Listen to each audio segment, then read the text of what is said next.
Nag-iisang lalaking anak ni na Jean at Pilar, si Eugenio Isabelo Tomas Sanchez, o mas kilala sa pangalang Bo. Nung bata pa siya, pinangarap daw niyang maging astronaut. Pero tila iba ang itinakda sa kanya ng tadhana.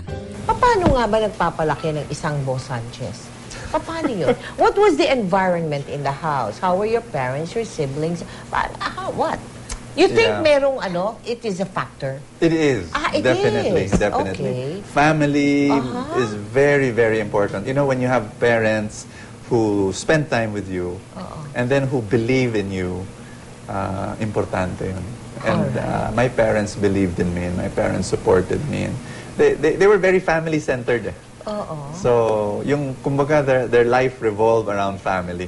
My father, of course, had a job. He was very busy as a manager of a company. Pero gabi-gabi, umuwi. And then he would look for me. He would look for me. Even as a 5-year-old, 7 years old, 8 years old, he would look for me. Tapos magja-jogging kami.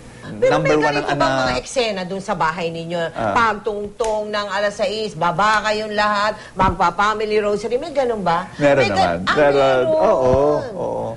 So, hindi ito yung type na the parents allowed it to grow in you.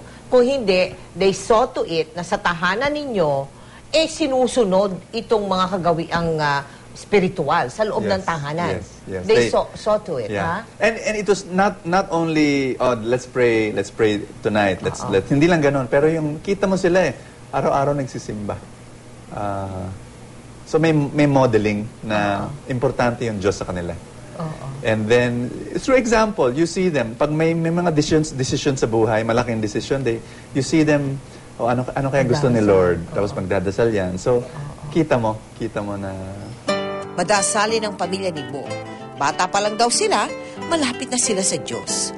Pero sa kabila ng kanilang pananampalataya, nakaramdam daw siya ng impyerno noong siya'y 8 taong gulang pa lamang.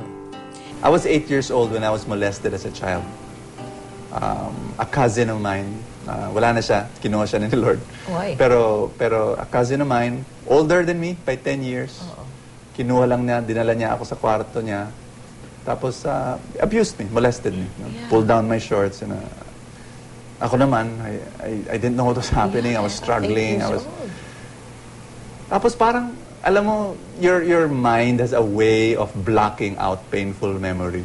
Yung, huwag mo isipin, di ba? Pero yung pala nakatanim. Tapos it happened again. 13 years old, nasa ministry na ako, nagsiserve na ako. Sumama ako sa isang youth group. Yung, nagbigay kami ng Life in the Spirit seminar sa probinsya. Tapos yung youth group leader ko, in the middle of the night, naramdaman ko na lang na he was on top of me. And he was naked. And so ayun, I froze. 13 years old ako, I froze. Yung talagang hindi ako makagalaw. And I cried myself to sleep. Pagbangon ko sa umaga, wala nang tao sa kwarto. Pagbaba ko, meron akong nakitang really